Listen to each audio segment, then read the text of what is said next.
أغرب عادات التجميل في الصين. أنا دينا مهران ودي حكاوي الدنيا.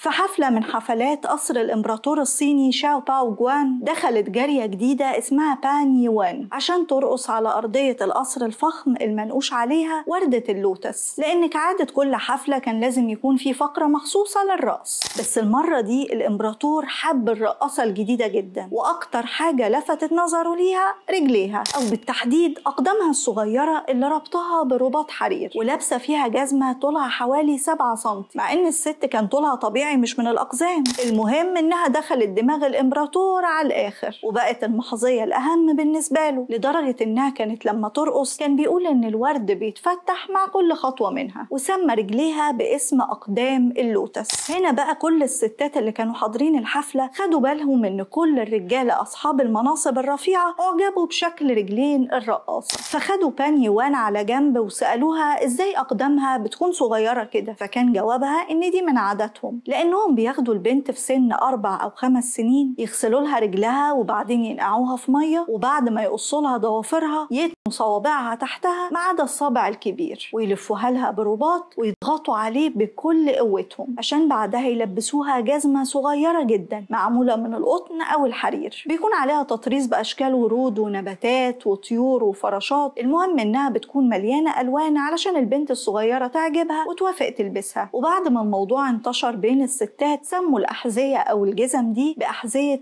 اللوتس. ومع بداية القرن العشرين انتشرت الحكاية في الصين كلها، وخاصة بين العائلات الكبيرة اللي كانوا بيحرصوا إنهم يربطوا رجلين بناتهم بحجة إن يجيلهم عريس كويس، لأن معظم الرجالة في الوقت ده كانوا بيفضلوا العروسة أو البنت اللي رجلها تكون صغيرة، لدرجة إنهم عملوا تصنيفات للبنات بحجم رجلها أو أقدامها. يعني مثلا القدم الذهبية طولها ما يزيدش عن 7 سنتي، والقدم الفضية طولها ما يزيدش عن 10 سنتي. أما بقى البنت اللي رجلها طبيعية فدي بره السباق أصلا، لأنهم بياخدوها إنها علامة على فقرها وإنها بتشتغل في الغيطان عشان تساعد أهلها، اللي طبعا مستحيل إنهم يربطوا لها رجلها برباط لازم يتغير كل يوم أو كل أسبوع حتى. وطبعا عادة خطيرة زي دي كانت بتخلي البنات مش قادرين يتحركوا لشهور طويلة لحد ما ياخدوا على مشيتهم مع رجليهم المربوطة دي. عشان كده معظم المسلسلات الصينية القديمة هتلاقي إن البنات بتتحرك حركة غريبة وبطيئة جدا، ده غير إن بعضهم كان بيحصل له غرغرينة خاصة في فصل الصيف.